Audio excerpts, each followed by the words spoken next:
Capítulo 15. A mente de Cristo. Pois quem conheceu a mente do Senhor, que possa o instruir? Nós, porém, temos a mente de Cristo e guardamos os pensamentos, sentimentos e propósitos do seu coração. Primeira Carta de Coríntios, capítulo 2, versículo 16. Creio que agora você já tomou a firme decisão de escolher os pensamentos corretos. Então, vamos examinar os tipos de pensamentos que seriam considerados corretos de acordo com o Senhor. Há certamente muitos tipos de pensamentos que seriam considerados impensáveis a Jesus quando ele estava na terra. Se quisermos seguir seus passos, então precisamos começar a pensar como ele pensava. Neste instante, você deve estar pensando: isso é impossível. Joyce, Jesus era perfeito. Eu posso ser capaz de melhorar a minha forma de pensar, mas jamais serei capaz de pensar como ele pensava. Bem, a Bíblia nos diz que temos a mente de Cristo e um novo coração e um novo espírito. Um novo coração e um novo espírito. Dar-vos-ei coração novo e porei dentro de vós espírito novo. Tirarei de vós o coração de pedra e vos darei o coração de carne. Porei dentro de vós o meu espírito e farei que andeis nos meus estatutos, guardeis os meus juízos e os observeis. Ezequiel capítulo 36, versículo 26 e 27. Como cristãos, temos uma nova natureza, que é, na verdade, a natureza de Deus depositada em nós no novo nascimento. Podemos ver nessa passagem que Deus sabia que se tínhamos de prestar atenção às suas ordenanças e caminhar em seus estatutos, Ele teria de nos dar seu espírito e um novo coração e mente. Romanos capítulo 8, versículo 6, fala da mente da carne e da mente do espírito. E nos diz que a morte é o resultado de se seguir a mente da carne, e a vida é o resultado de se seguir a mente do espírito. Faríamos um tremendo progresso simplesmente aprendendo a discernir entre a vida e a morte. Se alguma coisa está lhe ministrando a morte, não continue a fazer isso. Quando certas linhas de pensamento o enchem de morte, você sabe imediatamente que essa não é a mente do espírito. Para ilustrar, vamos dizer que eu esteja pensando em uma injustiça que eu sofri por causa de outra pessoa e comece a ficar irritada. Começo a pensar no quanto eu não gosto daquela pessoa. E se eu for perspicaz, notarei que eu estou sendo cheia de morte. Estou ficando irritada, tensa, estressada, posso até mesmo estar experimentando desconforto físico. Dor de cabeça, dor de estômago e fadiga inexplicável podem ser o fruto da forma errada de pensar. Por outro lado, se eu estiver pensando em como eu sou abençoada e em como Deus tem sido bom para mim, também perceberei que estou sendo cheia com vida. E é muito útil que um crente aprenda a discernir a vida e a morte dentro dele. Jesus tomou as providências para que fôssemos cheios de vida, colocando a sua mente em nós. Podemos escolher fluir na mente de Cristo. Nas próximas páginas desse capítulo há uma lista de coisas a fazer para que possamos fluir na mente de Cristo. Primeiro, pense positivamente. Andarão dois juntos, se não houver entre eles acordo? Amós, capítulo 3, versículo 3. Se uma pessoa está pensando de acordo com a mente de Cristo, como serão seus pensamentos? Serão positivos, com certeza. Em um capítulo anterior, já discutimos a absoluta necessidade de pensar positivamente. Talvez, a essa altura, você queira voltar ao capítulo 5 para refrescar sua memória a respeito da importância de ser positivo. Acabei de voltar e lê-lo e fui abençoada, embora eu mesma o tenha escrito. Jamais se dirá o suficiente a respeito do poder de ser positivo. Deus é positivo E se quisermos fluir com ele, devemos sintonizar na mesma frequência e começar a pensar positivamente. Eu não estou falando de exercitar o controle da mente, mas simplesmente de ser uma pessoa positiva em todos os aspectos. Tenha perspectiva e atitude positivas. Mantenha pensamentos e expectativas positivas. Participe de conversas positivas. Jesus certamente mostrava perspectiva e atitudes positivas. Ele suportou muitas dificuldades, incluindo ataques pessoais.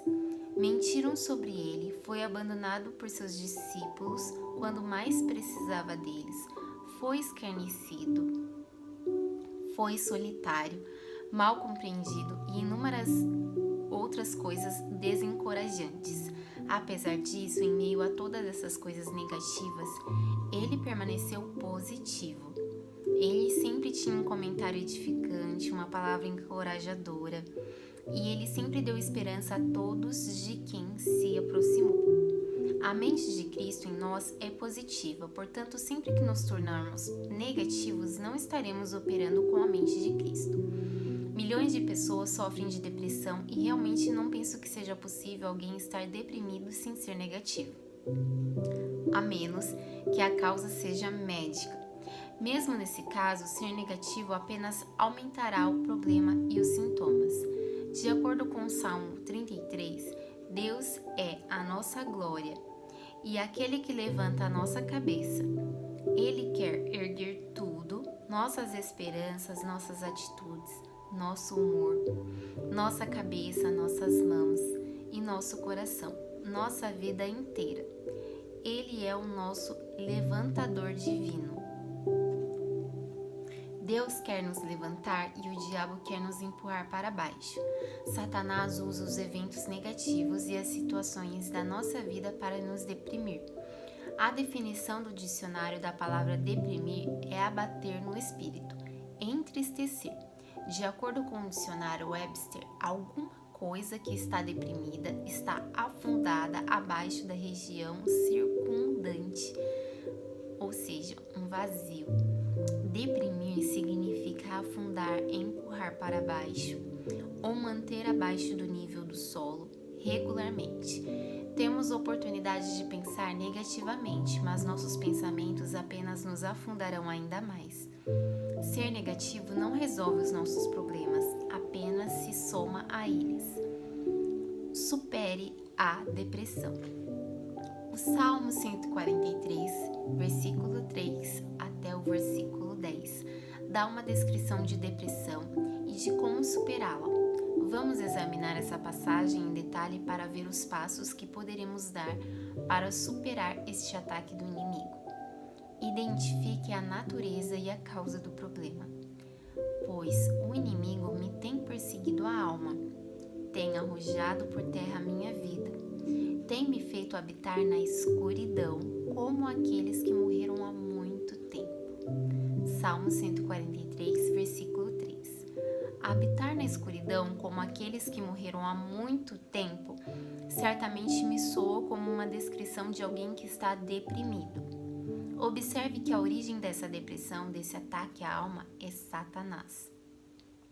Reconheça que a depressão rouba a vida e a luz. Por isso, dentro de mim esmorece e está oprimido o meu espírito e o coração. Em meu peito se vê tudo turbado e entorpecido. Salmo 143, versículo 4. A depressão oprime a liberdade espiritual e o poder de uma pessoa. Nosso espírito, fortalecido e encorajado pelo Espírito de Deus, é poderoso e livre. Portanto, Satanás procura oprimir esse poder e liberdade, enchendo a nossa mente com escuridão e sombra. Por favor, perceba que isso é vital para resistir o sentimento chamado depressão. Imediatamente após sentir sua chegada, quanto mais lhe for permitido permanecer, mais difícil será resistir. Lembre-se dos bons tempos. Lembro-me dos dias de outrora.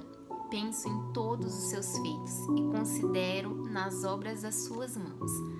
Salmo 143, versículo 5. Nesse versículo, vemos a resposta do salmista à situação.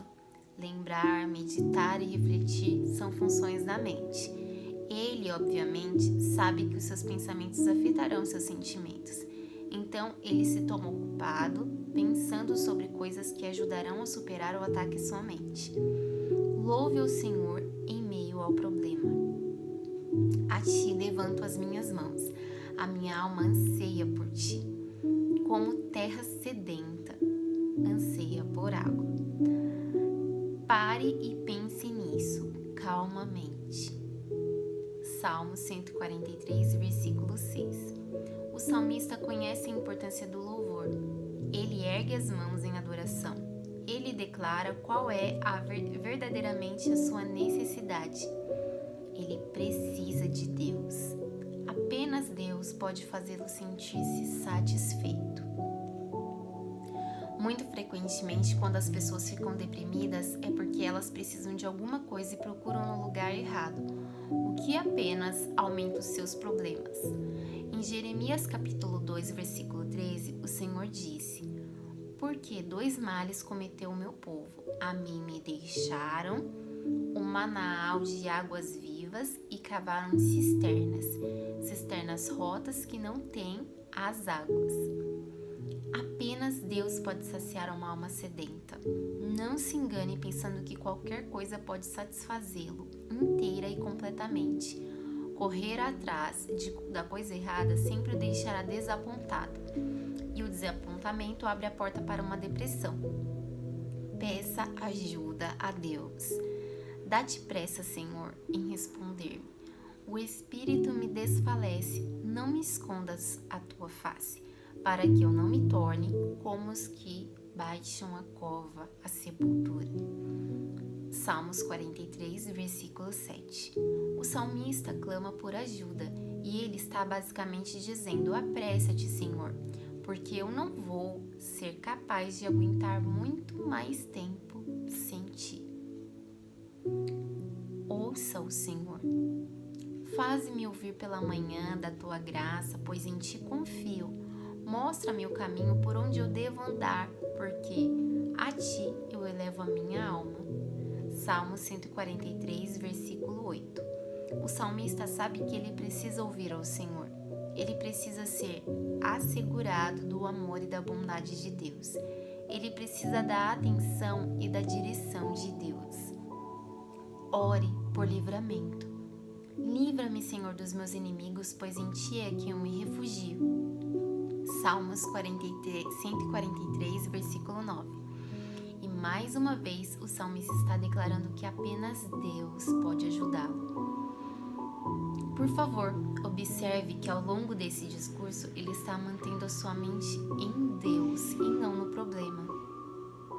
Busque sabedoria, crescimento, conhecimento e liderança de Deus. Ensina-me a fazer a tua vontade, pois tu és o meu Deus. Guia-me o teu bom espírito por terreno plano. Salmo 143, versículo 10. Talvez o salmista esteja indicando que ele havia saído da vontade de Deus e, portanto, tenha aberto a porta para o ataque da sua alma. Ele quer estar na vontade de Deus porque ele agora percebe que esse é o único lugar seguro para se estar. Então, ele pede a Deus que o ajude a se manter firme.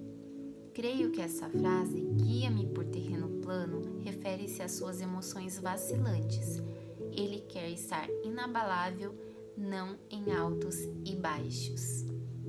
Use as armas, porque as armas da nossa milícia não são carnais, e sim poderosas em Deus para destruir fortalezas anulando sofismas. Visto que refutamos argumentos e teorias e questionamentos, e toda altivez e superioridade que se levante contra o verdadeiro conhecimento de Deus, elevando cativo todo pensamento e propósito à obediência de Cristo, o Messias ungido. 2 Coríntios capítulo 10, versículo 4 e 5. Satanás usa a depressão para arrastar milhões no poço da escuridão e do desespero. O suicídio frequentemente é resultado da depressão. Uma pessoa suicida é geralmente alguém que se tornou tão negativa que não vê absolutamente nada e nenhuma esperança para o futuro. Lembre-se, sentimentos negativos vêm de pensamentos negativos. A mente é o campo de batalha, o lugar onde a batalha é ganha ou perdida. Escolha hoje ser positivo, lançando fora cada imaginação negativa e trazendo seus pensamentos à obediência de Jesus Cristo. Segunda carta de Coríntios, capítulo 10, versículo 5. Tenha a mente de Deus. Tu, Senhor, conservarás e guardarás em perfeita e constante paz aquele cujo propósito, ambos a sua inclinação e o seu caráter, é firme em ti, porque ele confia, apoia-se e espera confiantemente em ti. Isaías, capítulo 26, versículo 3. Jesus tinha comunhão contínua com seu Pai Celestial, e é impossível ter comunhão completa com qualquer pessoa sem ter a mente nela. Se meu marido e eu estamos no carro juntos, ele está conversando comigo, mas eu tenho na minha mente em alguma outra coisa, na verdade não estamos tendo comunhão, porque eu não estou lhe dando a inteira atenção. Portanto, creio que podemos dizer com segurança que os pensamentos de uma pessoa que funciona na mente de Cristo estariam em Deus e em toda a obra poderosa. Medite em Deus e nas suas obras. Como de banha e de gordura farta-se a minha alma, e com júbilo nos lábios, a minha boca te louva. No meu leito, quando de ti me recordo, e em ti medito durante a vigília da noite. Salmos 63, versículos 5 e 6. Considero também nas tuas obras todas e cogito nos teus prodígios. Salmos 77, versículo 12. Meditarei nos teus preceitos e as tuas veredas, os caminhos da vida marcados pela tua lei. Terei respeito. Salmos 119, versículo 15. Lembro-me dos dias de outrora, penso em todos os teus jeitos e considero nas obras das tuas mãos. Salmo 143, versículo 5. O salmista Davi fala frequentemente sobre meditar em Deus, sua bondade, suas obras, seus caminhos. É tremendamente edificante pensar na bondade de Deus e em todas as maravilhosas obras das suas mãos.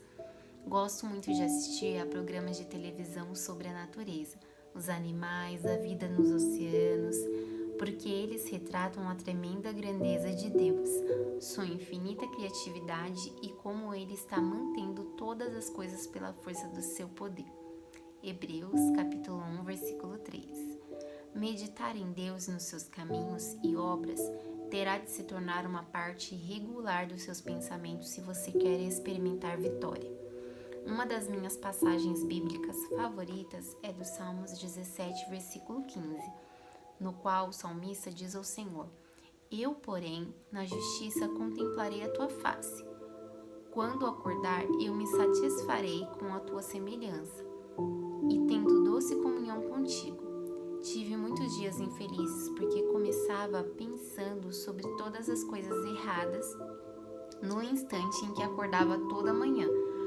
Posso dizer com certeza que tenho estado completamente satisfeita desde que o Espírito Santo está me ajudando a funcionar na mente de Cristo. A mente do Espírito também, que está em mim. Ter comunhão com Deus cedo de manhã é uma forma segura de começar a desfrutar a vida. Tenha comunhão com Deus. Se eu não for o consolador, o conselheiro, o ajudador, o advogado, o intercessor, o fortalecedor, o companheiro, não virá para vós outros. Em íntima comunhão convosco, se porém eu for, eu vos enviarei, para estar em íntima comunhão convosco. João, capítulo 16, versículo 7. Essas palavras foram ditas por Jesus pouco antes da sua partida para o céu, onde ele estava sentado à mão direita do Pai na glória. E óbvio, a partir dessa passagem, que a vontade de Deus e que estejamos em comunhão íntima com Ele. Nada está mais próximo de nós do que nossos pensamentos.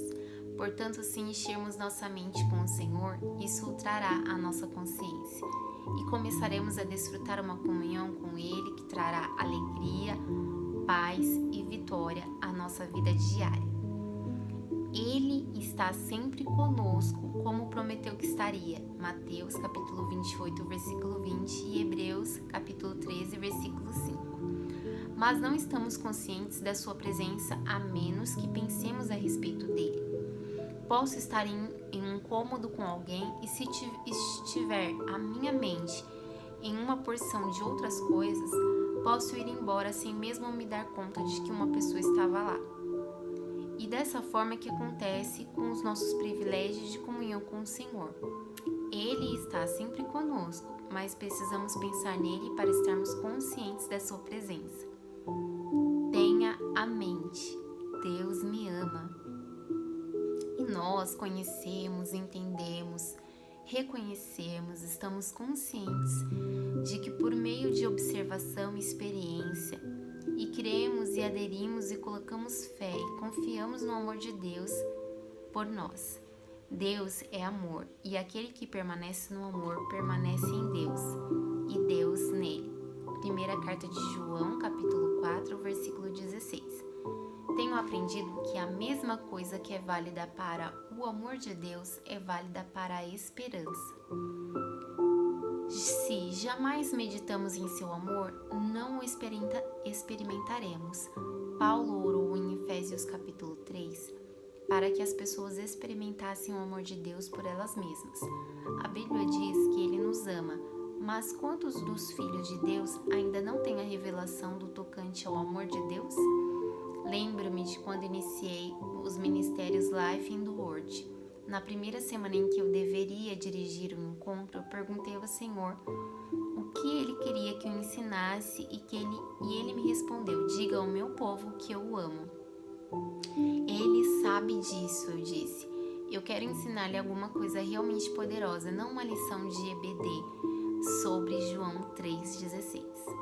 O Senhor me disse: poucos do meu povo sabem quanto eu os amo, e se eles soubessem, agiriam de modo diferente. Quando eu comecei a estudar o assunto de receber o amor de Deus, percebi que eu mesma estava em desespero. O Senhor me conduziu em um estudo para a primeira carta de João, capítulo 16, que afirma que deveríamos estar conscientes do amor de Deus. Isso significa que deveria ser alguma coisa sobre o que devemos estar ativamente conscientes. E eu tinha um tipo de entendimento vago, inconsciente de que Deus me amava. Mas o amor de Deus é uma força poderosa em nossa vida, que nos conduzirá por meio das mais difíceis provações à vitória. Eu tinha um tipo de entendimento bem vago. E em Romanos capítulo 8, versículo 35, o apóstolo nos exorta que quem nos separará do amor de Deus? Será o sofrimento ou a tribulação, calamidade ou angústia, ou perseguição ou fome, ou nudez, ou perigo, ou espada? Então, no verso 37, ele continua dizendo: em todas essas coisas, porém, somos mais do que vencedores, por meio daquele que nos amou. Estudei esse assunto por um longo tempo e me tornei consciente do amor de Deus por mim ao pensar sobre o seu amor e confessá-lo em voz alta. Aprendi versículos sobre o amor de Deus e meditei neles e confessei com a minha boca. Fiz isso por meses e o tempo todo a revelação do seu amor incondicional por mim foi se tornando mais e mais uma realidade para mim. Agora o seu amor é tão real que até mesmo em tempos difíceis eu sou confortada pelo conhecimento consciente de que Ele me ama e que eu não tenho mais como viver com medo.